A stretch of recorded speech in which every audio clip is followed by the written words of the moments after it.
بسم اللہ الرحمن الرحیم۔ شروع اللہ کے نام سے جو بڑا مہربان نہایت رحم والا ہے۔ ایک مرتبہ کا ذکر ہے کہ عبداللہ بن مبارک رحمۃ اللہ علیہ حج بیت اللہ کو تشریف لے گئے۔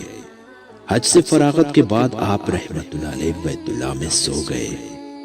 آپ نے خواب میں دیکھا کہ دو فرشتے آپس میں گفتگو کر رہے ہیں۔ ایک نے دوسرے سے سوال کیا کہ اس سال کتنے لوگوں نے حج بیت اللہ کی شہادت حاصل کی ہے اور کتنے افراد ایسے ہیں کہ جن کے حج کو شرف قبولیت ملا ہے۔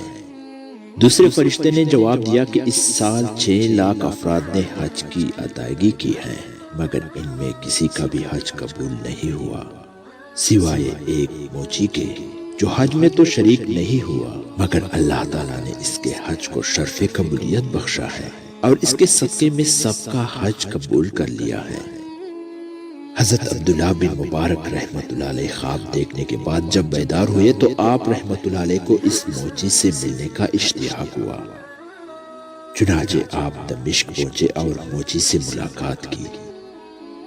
اس سے دوران گفتگو اس کے حج کے بارے میں پوچھا تو آپ نے سب سے پہلے اپنا نام اور پیشہ بتایا۔ پھر اس نے آپ کا نام پوچھا تو آپ نے بتایا کہ میرا نام عبداللہ بن مبارک ہے۔ نام سنتے ہی وہ موچی چیخ مار کر بے ہوش ہو گیا۔ پھر جب ہوش میں آیا تو اپنا واقعہ اس طرح سے بیان کیا کہ ایک مدت سے میرے دل میں حج کی خواہش تھی اور اس مقصد کے لیے میں نے 300 درہم بھی جمع کر لیے تھے، مگر ایک روز میرے ہمسایہ کے گھر کھانا پکنے کی خوشبو آئی تو میری بیوی نے کہا کہ اس کے ہاں سے تم بھی مانگ لاؤ تاکہ ہم بھی کھا لیں۔ چنانچہ میں ہمسایہ کے گھر گیا اور اس سے کہا کہ آپ نے آج جو کچھ پکایا ہے اس میں سے مجھے بھی دے۔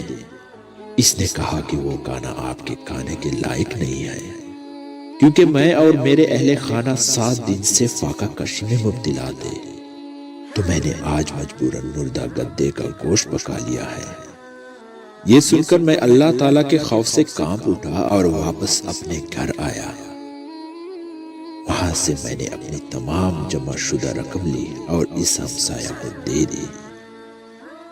دل میں یہ تصور کر لیا کہ ایک مسلمان کی مدد کرنا گویا میرے حج کے برابر ہے۔ حضرت عبداللہ بن مبارک رحمۃ اللہ علیہ نے یہ واقعہ سنا تو فرمایا، خواب میں فرشتوں نے واقعی درست کہا تھا، اور اصل میں اللہ کے بندوں کی ضروریات پوری کرنا اللہ سے محبت کرنا ہے۔